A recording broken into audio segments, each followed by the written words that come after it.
আসসালামু আলাইকুম। আজকে ইসরায়েলের সেনা প্রধান বিস্ফোরক মন্তব্য করেছেন যে কোনো সময় ইসরায়েলের সেনাবাহিনী ভেঙে পড়তে পারে। এটা ইসরায়েলের জন্য খুবই ভয়ঙ্কর একটা খবর, কারণ একটা দেশের সেনাবাহিনী যদি ভেঙে যায় তাহলে এই দেশের অস্তিত্বই আর টিকে থাকে না। একটা দেশের অস্তিত্ব টিকে থাকে সেনাবাহিনীর উপর নির্ভর করে, তার প্রতিরক্ষা বাহিনীর উপর নির্ভর করে।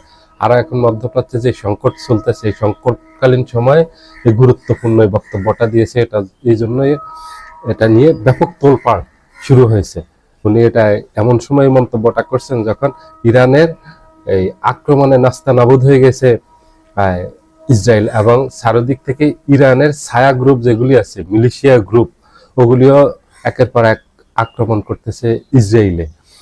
লেবানন থেকে হিজবুল্লাহ, ইয়েমেন থেকে হুতি, ইরাক থেকে ইসলামিক রেজিস্ট্যান্স অফ ইরাক, এটা ইরানের একটা ছায়া গ্রুপ।